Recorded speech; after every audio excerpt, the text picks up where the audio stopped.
Hello friends, કેમ છો? બધાને ભાવથી જય સ્વામિનારાયણ, જય શ્રી કૃષ્ણ, રામ રામ. તો વહેલી સવારમાં બધું કામ બાકી છે, પણ આપણે લઈને બેસી ગયા છીએ નવા ઘઉં. અચાનકથી સીધા વાડીએથી લઈ આવ્યા છે, એટલે સાફ કરવાના બાકી રહી ગયા છે અને લાડવા બનાવવાનું તાત્કાલિક થયું છે. તો લાડવા બનાવવા માટે આ હું ઘઉં સાફ તો કરીને અત્યારે હું દેણું ધરાવવા જઈશ, ત્યારે છે કે સાંજે લોટ આવશે, તો કાલે મહેમાન આવે છે તો લાડવા બનાવવાના છે. તો ફટાફટથી આપણે વર્ગી ગયા છે, બધું કામ પડતું મૂકી ભલે પછી થયા રાખશે, પણ પહેલાં ઘઉં છે એ ચકેડીમાં કાઢ્યા વગરના છે. બે ખોબા શાસ્ત્ર પૂરતા નવા ઘઉં છે ને એ સાફ કરીને જૂના ઘઉંમાં નાખી દઈએ, એટલે નવા ઘઉંના લાડવા બની ગયા કહેવાય. એટલે એક પાલી એક નવા ઘઉં સાફ કરી અને આપણે મૂકવા જવાના છે ચકીએ, અને બનાવવાના છે લાડવા. એટલા માટે તો ચાલો આપણે બધા ઘઉં ચારી અને આ એક થેલી ભરી લીધી છે. 6 થી 7 પાલી દરાવવાનું છે, મહેમાન ઘણા છે એટલે દરાવી લઈશ થોડુંક વધઘટનું, પછી ભાખરીમાં યુઝ કરી નાખશું. તો આમાં કેમ ભર્યું છે ને ડબરામાં કેમ નહીં, તો એ પણ કહી દઉં. ઊભા રહ્યો કે એક વખત ડબરો ત્યાં મૂકેવી તો મારો ડબરો મારો હતો ને ઢાંકણું બીજાનું હતું, એવું થયું ને આખો ડબરો બીજાનો આવી ગયો ને ઢાંકણું મારું રહ્યું, એટલે મારો આખું ડબરાનો સેટ વિખાઈ ગયો. એટલે મેં નક્કી કર્યું કે હવે છે ને આવી થેલીમાં જ દરાવવા જવાનું, ખોટું ચકી આપણું ડબરો ખોવાઈ જાય એના કરતાં. સારું, ચાલો તો આપણે છે ને લોટ દરાવીને આવી ગયા છીએ. જો આ દરાવાઈ ગયો, હવે આપણે આને ચારી લેવાનું છે. બાઈએ કીધું છે કે 3 થી 3.5 પાલીના લાડવા બનાવવાના છે, એટલે એ પ્રમાણે એટલો લોટ નોખો રાખી દે છે. એટલે જો આ તૈયારી ફૂલ કરી લીધી છે.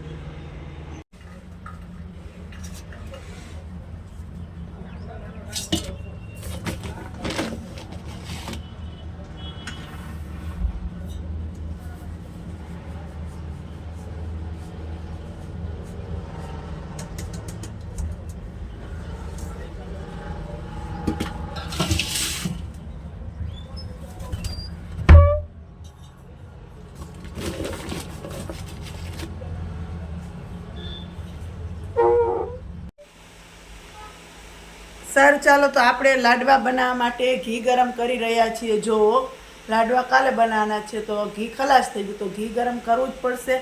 તો મને એમ થયું કે ચાલો આજે આપણે ઘી ગરમ પણ કરી લઈએ.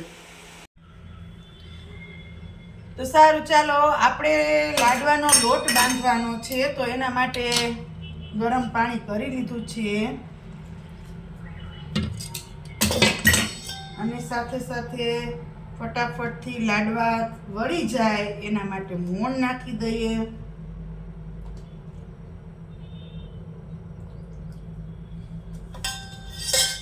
તો અત્યારે આપણે ભૂકો કરી લેવાનો છે, એટલે કાલ આપણને ખેંચ ના પડે, બરોબર છે? નહીંતર પછી કાલ પાછું આટલા બધા લોકોના લાડવા કંઈ ભેગું થાય નહીં.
તો સારું ચાલો મમ્મી કે લાવો હું તને ગોળ ઘીની પાય લઈ દઉં કે અને પછી આપણે બેય થઈ અને કે લાડવા બનાવી નાખીએ, મહેમાન આવે ને ત્યાં નવરા થઈ જાય. મેં કીધું કાંઈ વાંધો નહીં, આગલે દિવસે તો મેં ભૂકો કરી જ રાખ્યો હતો. એટલે પછી હું ને મમ્મી બેય થઈને સરસ મજાની ગોળ ઘીની પાય લઈ અને પછી મહેમાન આવ્યા નહોતા એટલે બેય વળગી ગયા કે ફટાફટથી મહેમાન આવે ને પહેલાં આવું બધું થઈ જાય ને તો મજા આવે. હું વચ્ચે પછી ચા પાણી ને બધું બનાવવું હોય ને એટલે લાડવા ઘણાય બનાવવાના હતા ને મહેમાને ઘણાય આવવાના હતા.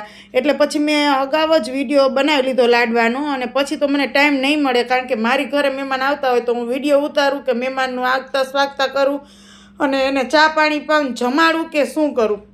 એટલે મેં મમ્મીને કીધું કે હાલો આપણે લાડવા બનાવવાનો વિડીયો છે ને પૂરો કરી દઈએ, એટલે મારો અધૂરો વિડીયો ના રહે અને કોઈને વિડીયો જોવામાં ડિસ્ટર્બ ન થાય. એટલે જો આપણે સરસ મજાના એકદમ મસ્ત મસ્ત લાડવા બનાવી નાખ્યા છે. તમને મોઢામાં પાણી આવી ગયા છે. અને આ અમારા નવા ઘઉંના લાડવા હતા એટલે પછી ભગવાનને ધરવા નહોતું. મમ્મીને કહું કે તમે ઘી નાખો, તમારે ડબરો ભરેલો જ છે. અને એક ટોપ મોટો હતો એટલો બનાવ્યો એટલે પછી ઘી જોઈએ ને, એટલે પછી લાડવામાં ઘી નાખતા ગયા મમ્મીને, હું હલાવતી ગઈ અને પછી મમ્મી બીબુ લઈ અને બેસી ગયા લાડવા બનાવવા. એ કે તું દાળ ભાત શાકના વઘાર કરી નાખતા, હું છે ને આ લાડવા કે તને એકદમ સરસ રીતે બનાવીને ત્રાસમાં મૂકી દઉં કે પછી તારે ચા પાણી જ કરવાના રીએ કે. એટલે મેં કીધું કાંઈ વાંધો નહીં. એટલે હું ને મમ્મી બેય થઈ અને મહેમાન આવ્યા ને બાને કહું બા લાડવો વિખાઈ જાય છે, પાછો અરખાઈથી બનાવો. તો કે અમારે પાછું ગલઢા માણાને એવું હોય કે. મેં કીધું એકદમ સહેજ વજન દેજો એટલે તૂટે નહીં. અને એમ કરતાં કરતાં સરસ મજાના બધા લાડવા બની ગયા જો. તો સારું ચાલો મિત્રો, વિડીયો જોતાં પહેલાં વિડીયોને લાઈક જરૂરથી કરી દેજો અને કમેન્ટ જરૂરથી કરજો કે લાડવા કેવા લાગ્યા.